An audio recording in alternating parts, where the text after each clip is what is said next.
Welcome to State of Unity podcast, where we talk with people who used to live the ordinary and are now living in the extraordinary.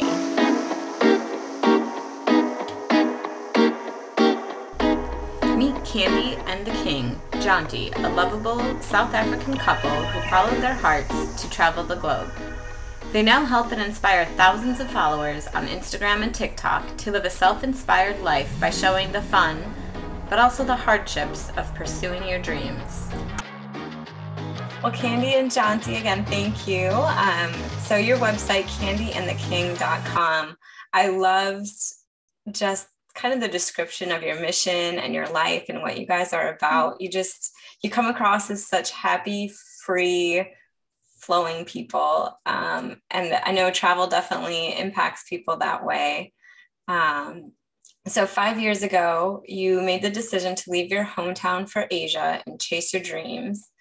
I love also with that, you said you don't only share the beautiful highlights, but also the real moments that this lifestyle brings. The good, the bad, the tears, the sweat, and the laughs. Mm-hmm.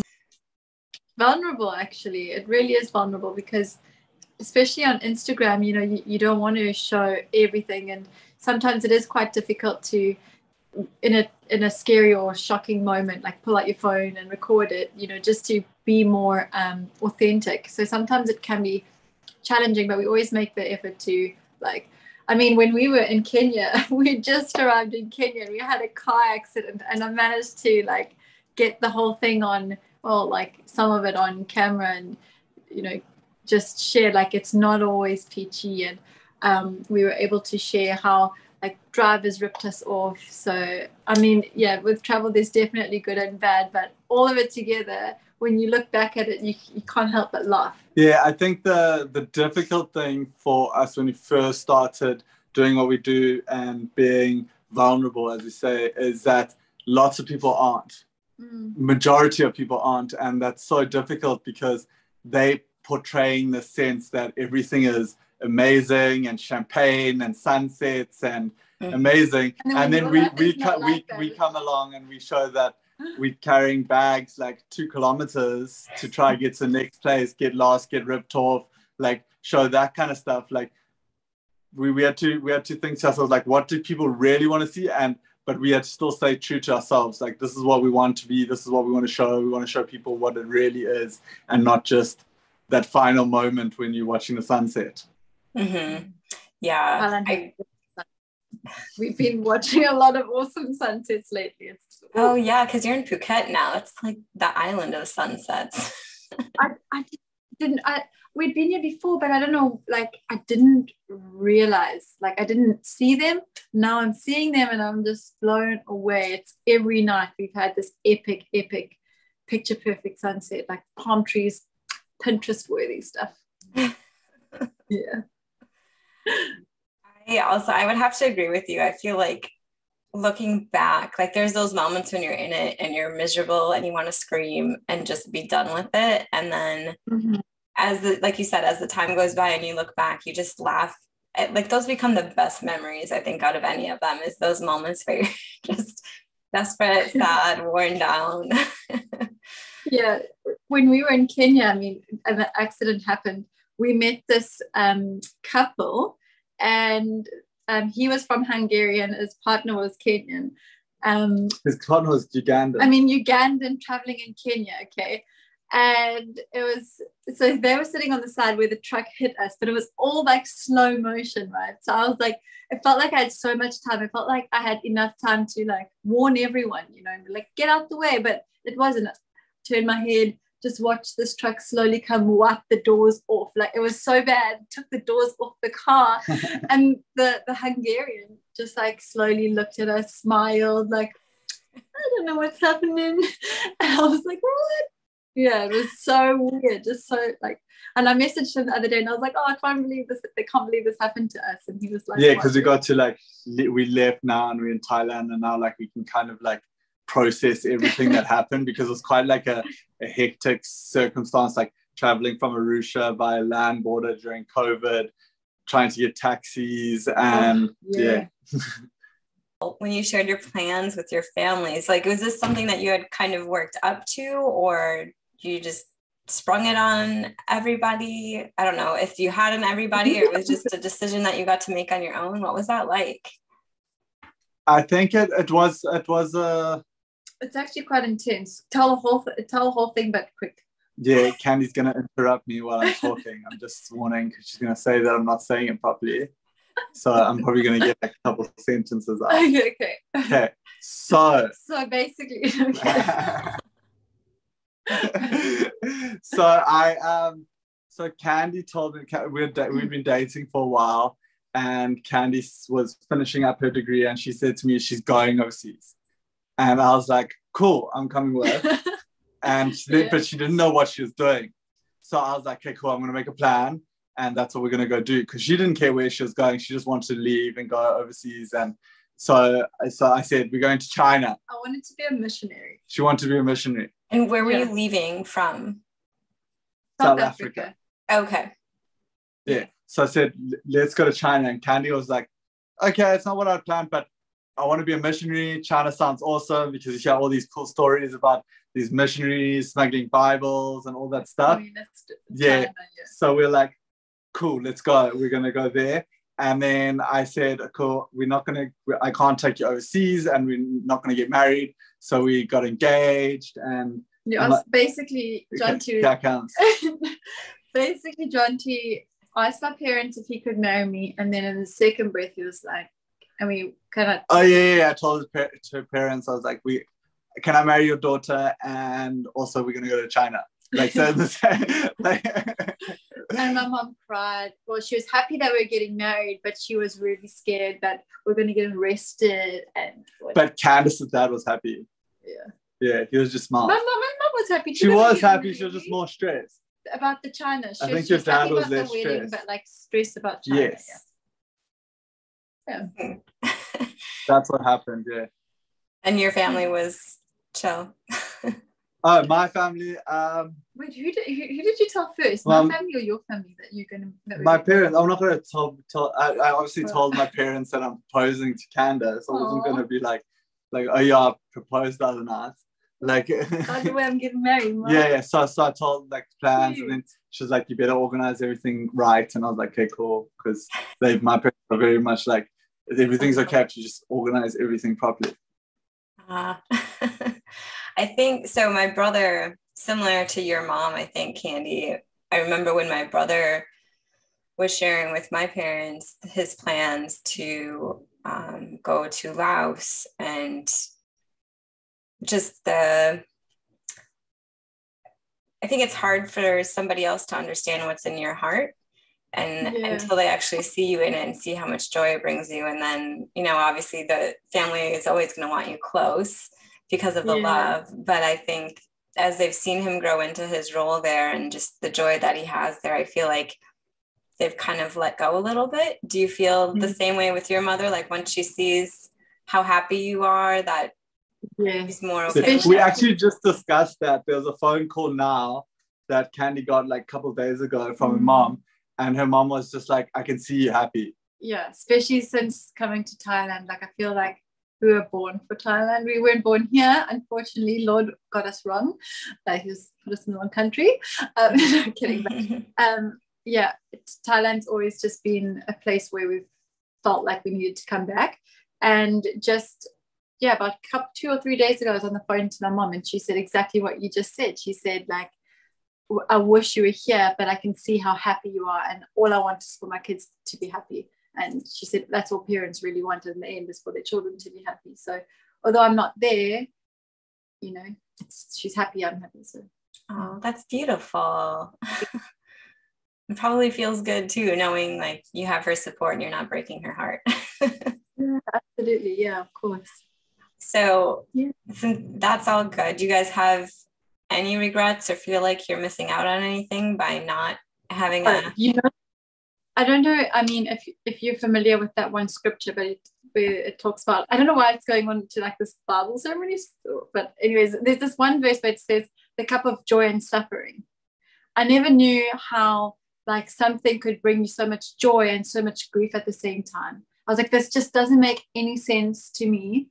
But traveling and being away from home is definitely this. I've been able to understand that more. Like, it's that cup of joy and suffering, and because we've had to miss weddings, birthdays, Christmases, just so many really important events. And sometimes we go back and we see how much older our parents are, and my nieces and my nephews, and I'm like, oh my gosh, like we've missed out on all of that. But that's a cup of suffering. But you can't have both, you know. And so this life of adventure and joy and like our wildest dreams coming true, and meeting people that I never thought I would meet, and falling in love with people again and again and again. It's like, this is the life I've chosen, and this is the life that I absolutely want. When I was 22, we decided to leave, and I remember thinking, if I don't go, I'm going to regret it. And about a year ago, I was really upset because I missed my family so much. We couldn't go back home because of COVID, and I thought, like, I really regret traveling because I want to be home. But I know that if I never left and I never traveled, I would have been this age and still had regrets and been like, I should have pursued my dreams. So there would have been regret either way.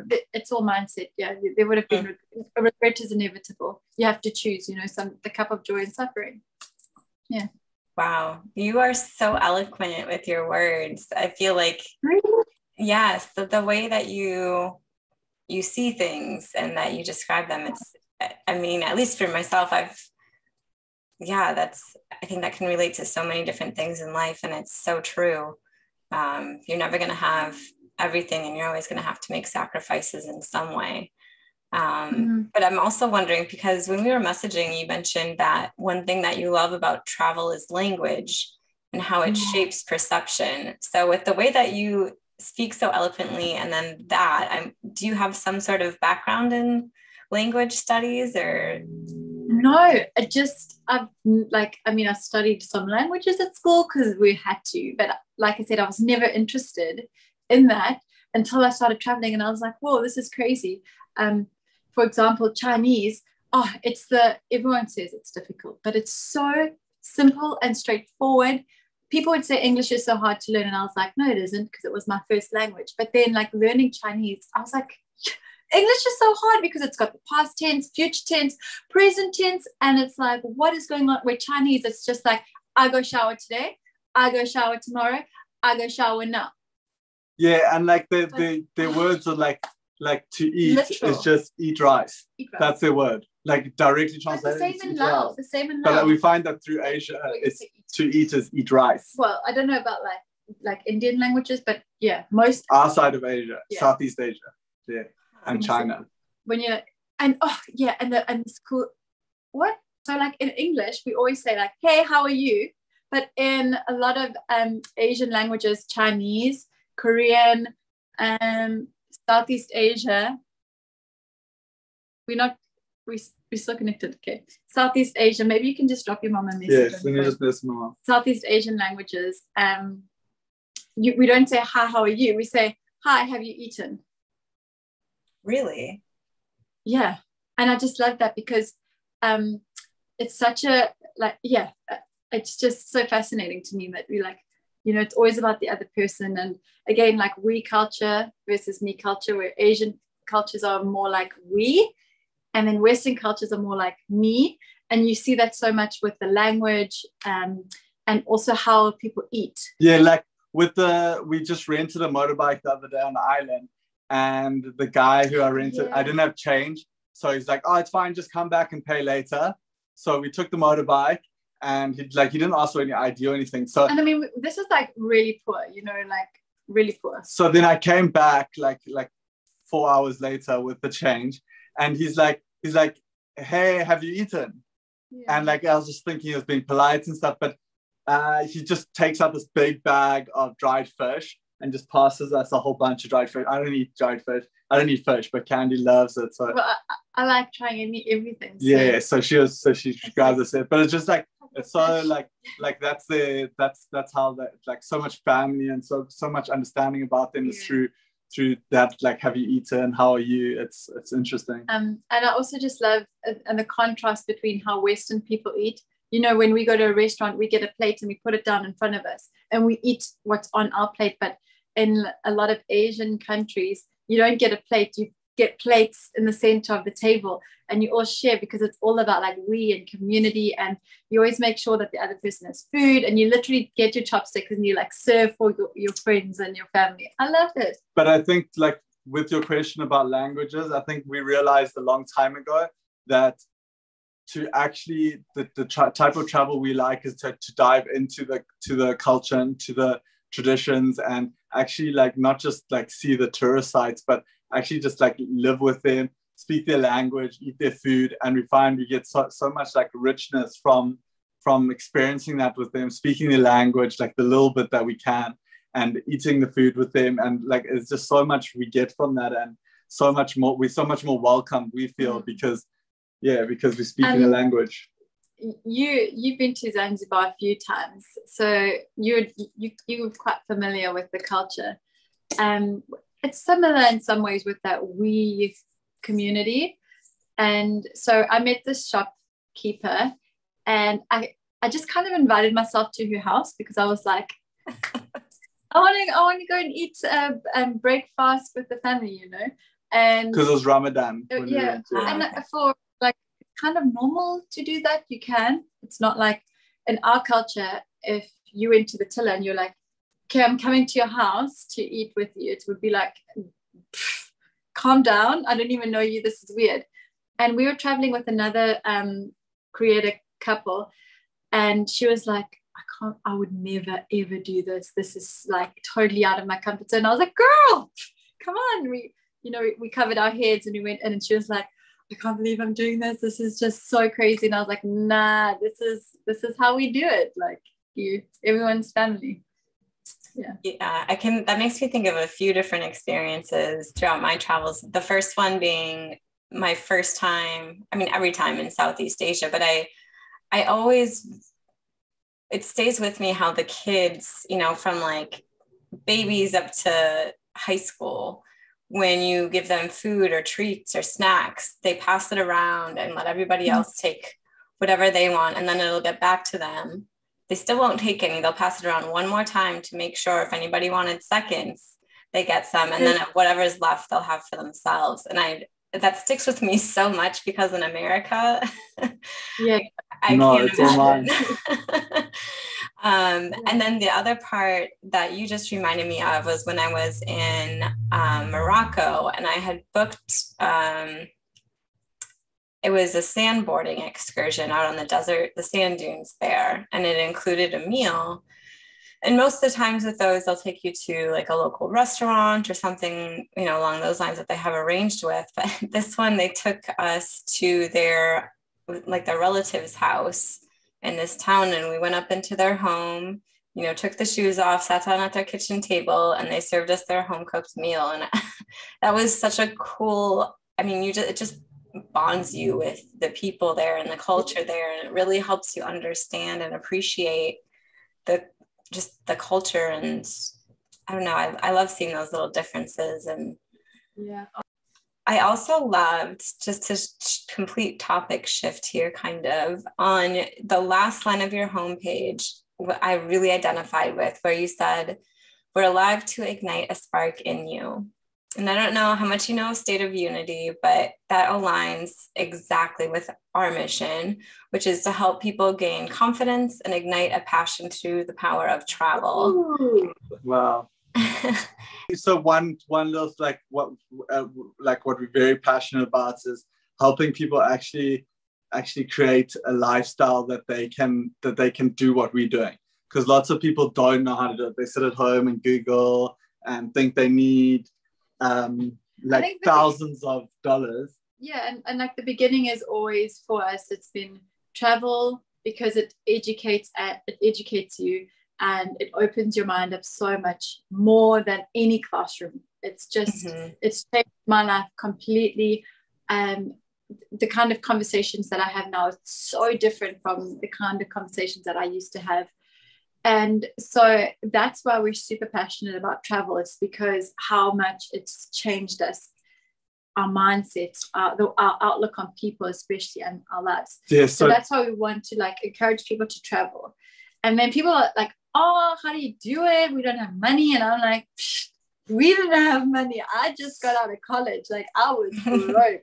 We had like nothing. So we have a lot of resources on how to help people like find something. And like basically people need to realize that anything they can do it while on the move, or they can offer it to somewhere else, because everything you have is a talent or something that you have to offer people. And it's just how to package that talent and how to present it to another country or somewhere else that want that and need that. So that's what we're doing in Kenya. We hosted a retreat with about how many people? 10 people, 13 people, and we were basically equipping them on how to travel and how to create money and finances while traveling, and how to support themselves, and also to use their skill to help other people. Yeah. So cool. So we have that. Candy has a project called Planet B. Oh yeah. That was inspired because I thought Laos was so cool. I loved how resourceful the people are. And instead of plastic, they would use so many like leaves and little bamboo straws. And they actually just do that genuinely, like just because they don't have so much plastic. But now a lot of people, like a lot of Laotians, are turning to plastic because it's actually like a sign of wealth. So when you go to the market and you say no to the plastic bag, it's depending on who it is, but it can seem hurtful, like, oh, I pity you, you keep your plastic bag, I don't need it because you're poor, you know, I'm trying to help you. Where it's not like, actually, I'm trying to say no to plastic. So I wrote a children's book. It was published in Lao and translated to Lao, and it was just for children on Doug the litter bug. Yeah, he used to litter everywhere. Yeah. That's really interesting and good to know about the plastic. Yeah. Yeah, it was really interesting. Some people will say thank you, and I think they're saying thank you because they're like, oh, thanks for saving me some kip. And we're like, no, I mean, I'm stoked. I'm really stoked to be saving you money, but it's about the environment, guys. Right. And then the last one, I think, is King Code, which is really cool. It's actually where we make the most money online because we offer our services to creative brands and creative people. We just do website development, and we also pitch to hotels through there. Because of COVID, hotels haven't been able to pay photographers and videographers, so we've just been offering our services literally free of cost. Yeah. So is your background or like your degrees then in marketing or web development or something along those lines?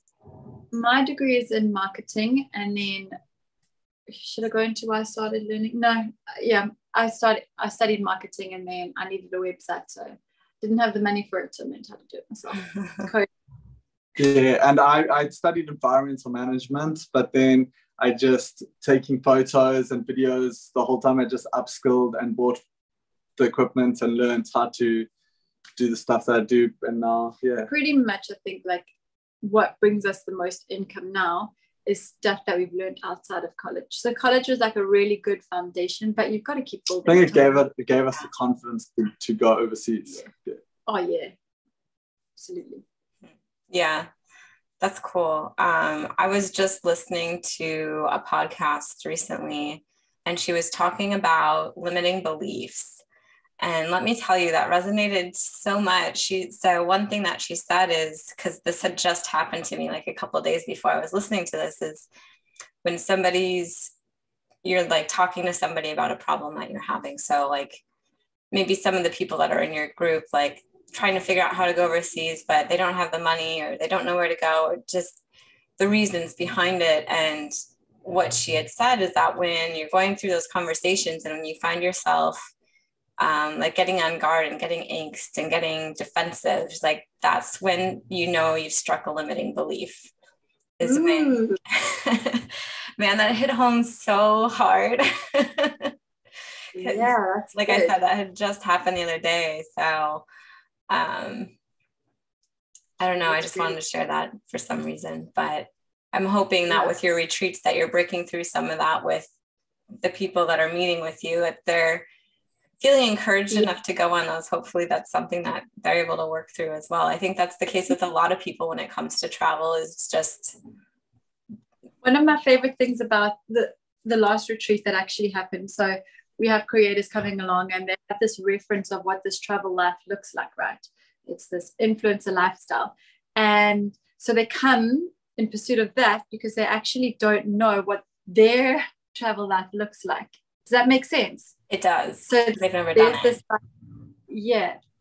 There's no reference for them because their lifestyle and what they call to is something actually slightly different. So they see this, they like the freedom, but that's not their freedom. So they're following on someone else's path. And we met with this girl, literally just like a 10-minute chat with, she joined 10 minutes. And there was so much that just broke off of her. And she was like, oh my gosh, I came to this retreat because I wanted to learn how to collaborate with brands, but that's not my calling. I don't want to collaborate with brands. I actually want to be a copywriter. And I'm like, yes, we found your purpose. And it was really exciting. And we got to build her this copywriting business, essentially. Yeah, wow. It was so cool. That's awesome. Yeah, to be a parts of things like that where you just see people come to life and step into what they're passionate about instead of where they feel like they should be. I mean, that's awesome. Yeah. So cool. So I'll be sure to have your website and all your social handles in the show notes. Is there anything else that we can be doing to help support you? Ooh, what do you think? No, we're just happy to chat with people about what we do. I mean, a lot of time people get confused about what we do, and it's just nice to chat to someone. And I mean, if anyone's looking for resources on how to go about this, how to collaborate with hotels or brands, I mean, just head over to our website. Yeah, and if anyone who listens to us, just to chat to us, if they message us, we're always available to chat to about what they want to do and what their dreams are, to go overseas, stay at home, do anything. We're excited to encourage people. Partner with them, yeah. Love it. You guys are so warm and welcoming. Thank you so much. So nice. I do like to ask one fun question to all of my guests. And so you can either answer this together or if each of you want to come up with your own answer. But I'd like to know, if you were to be gifted a sailboat to sail around the world in, what would you name it? Ooh. Firstly, John to just puke the whole time. He has really bad. No, actually, I haven't been puking. We've been traveling to a couple of islands and I've been so good. So I'm pretty stoked. Maybe it's gone. So that could be. What about Seabiscuit? Seabiscuit. That's the name of a racehorse. Yeah. Okay. Seabiscuit or Ariel. Ariel's a good one. Sebastian. Flounder. So many good names. What's that one from Pirates of the Caribbean? Jack. No, the Pearl. Right? The Black Pearl. Black Pearl. Yes, and I painted matte black. And matte black sailboats. Yeah, everything, even the sails. This boat's going to be so much better than mine. Yeah. I'm like Flounder. I like the boat. I love The Little Mermaid was obviously my favorite movie as a kid, since it was the only redheaded Disney movie at that time. My favorite Disney princess too. Love Ariel. Yeah, I think the Free Spirit, right? That probably was our youngest. Candy also wishes she was a mermaid. I do. Oh, it's cute. She loves free diving, so. I do. Oh wow. Okay. I'm not great at that. I just got my scuba certification this past summer. Well done. That's great. Well done. I think I'd feel more comfortable freediving though. Honestly. Yeah, all the gear is so restrictive. It's limiting. Yeah, limiting belief right there, putting all of that Seriously. Aw, it was so nice talking with you. You too. Hopefully when I come over there, we can hang out. Yes. Yeah, we're getting a really nice villa and we're literally inviting everyone. Yeah, not at the same time, but yeah. Just come.